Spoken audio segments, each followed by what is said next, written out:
My name is Michelle Dewanti Saputra from 10 Social 3, absent 24. Hi, my name is Erna Valencia Teja Saputra. I'm absent 11 from 10 Social 3. Hi guys, my name is Rafael Nanda Purnomo. I'm from Social 3 and my student number is 28. Nice to meet you.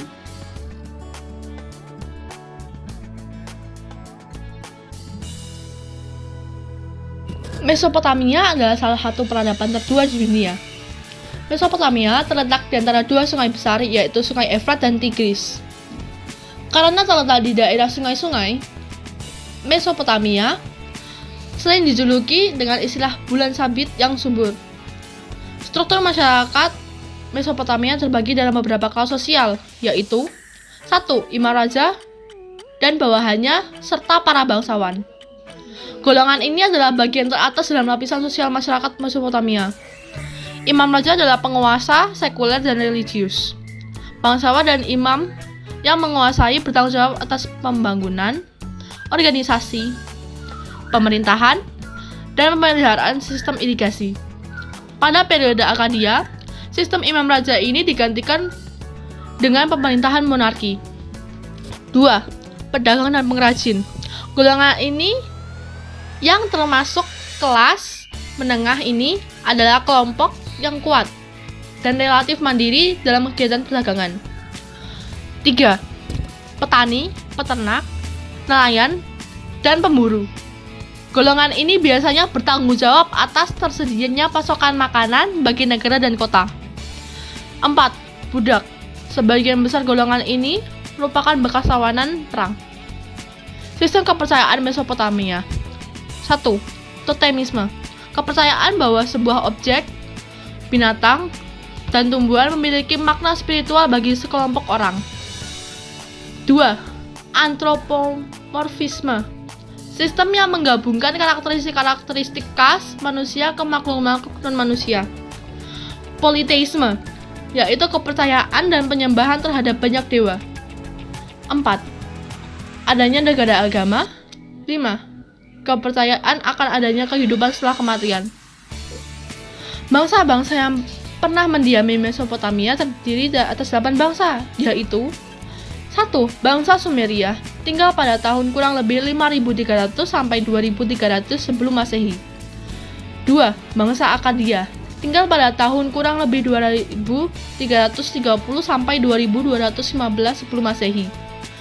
3. Bangsa Guti, yang tinggal pada tahun kurang lebih 2115 sampai 2050 sebelum Masehi, dan bangsa Elam. 4. Bangsa Amori, yang tinggal pada tahun 1900 sampai 1500 sebelum Masehi.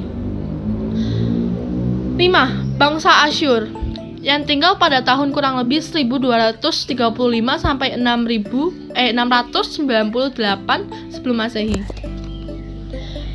6. Bangsa Kaldea, yang tinggal pada tahun kurang lebih 605 sampai 539 sebelum Masehi. 7. Bangsa Persia, yang tinggal pada tahun 539 sampai 330 sebelum Masehi, dan Yunani pada tahun 330 sampai 323 sebelum Masehi. Peninggalan peradaban Mesopotamia. 1. Tulisan cuneiform merupakan sistem tulisan di atas lempengan tanah liat.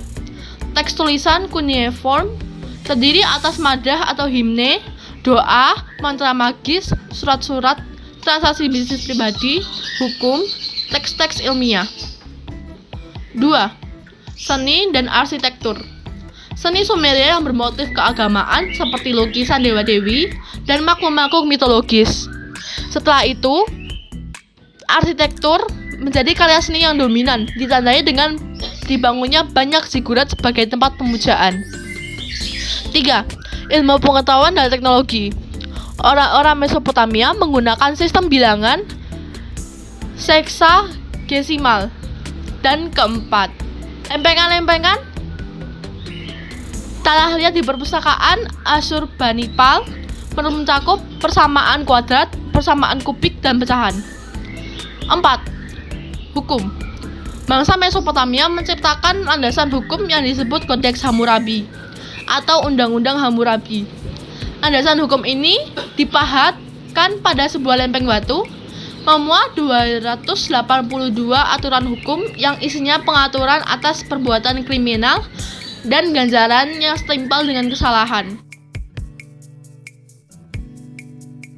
Sungai Efrat dan Sungai Tigris yang terbentuk dari air di permukaan darat yang menuju ke tempat yang lebih rendah ini sering menimbulkan banjir saat musim hujan. Luapan lumpur akibat banjir tersebut membuat tanah di Mesopotamia menjadi subur. Hal ini yang dimanfaatkan penduduk Mesopotamia untuk mulai bercocok tanam. Yang semula hanya mengandalkan berburu dan mengumpulkan makanan untuk membutuhkan kehidupan pangan. Meskipun begitu, mereka memanfaatkan sesuai dengan geografinya masing-masing karena tiap daerah pasti beda-beda geografi. Nah teman-teman, sekarang kita berada di mapel sosiologi yang membahas tentang kerusakan atau masalah yang dihadapi dalam sosiologi dalam masyarakat pesisir. Nah, masalah yang dihadapi sendiri yaitu ada tingkat kemiskinan, kerusakan sumber daya alam pesisir, rendahnya kemandirian organisasi sosial desa, serta minimnya infrastruktur dan kesehatan lingkungan di lingkungan desa. Teman-teman bisa cek lebih lengkapnya di sini nih. Nah, teman-teman, menurut pendapat saya sendiri memang sih sulitnya mencari nafkah atau rezeki sebagai seorang nelayan. Karena ya memang sulit aja gitu, karena seorang nelayan juga harus berkorban tentang nyawanya, perjuangannya, ya tenaganya juga lah. Dan pengorbanan itu tidak terlalu menguntungkan hasil yang sungguh banyak sih. Nah, maka dari itu kita sebagai rakyat kota harus bisa sih kalau membeli ikan di pasar jangan terlalu menawar lah. Ya, kalian tau lah sulitnya mencari uang gimana. Dan juga faktor ekonomi itu sungguh berpengaruh bagi masyarakat pesisir sih.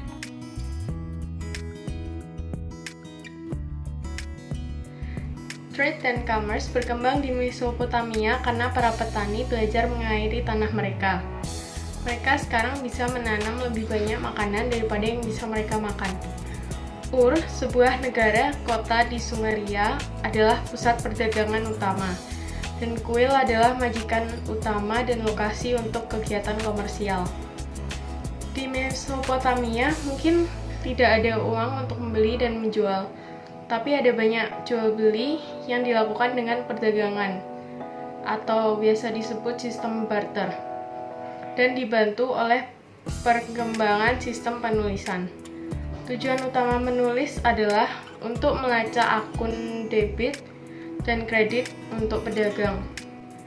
Tulisan belakangan ini menjadi berguna karena banyak alasan lain, tapi penggunaan ekonomi tulisanlah yang menyebabkan penemuan ini.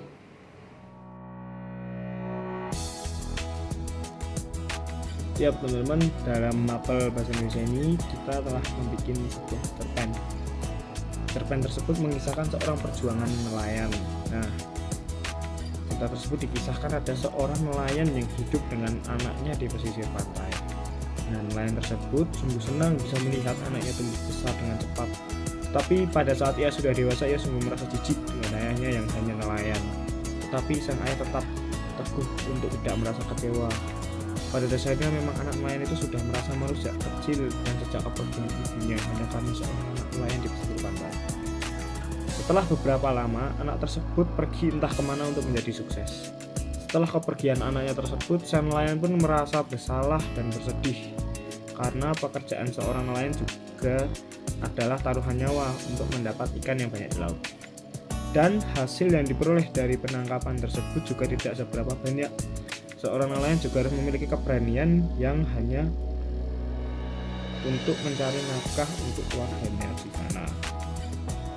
Pekerjaan seorang nelayan juga tidak enak loh, karena jika air laut pasang dan hujan lebat, nelayan tidak akan bisa mencari ikan untuk dijual. Maka dari itu kehidupannya terbilang kurang tercukupi. Dan juga kita sebagai warga kota sebaiknya kita jangan menawar harga ikan yang cukup rendah untuk dibeli. Karena sungguh berjasanya pengorbanan seorang nelayan untuk mencari nafkah. Dan juga kebanyakan anak zaman sekarang mulai sudah berani melawan orang tua.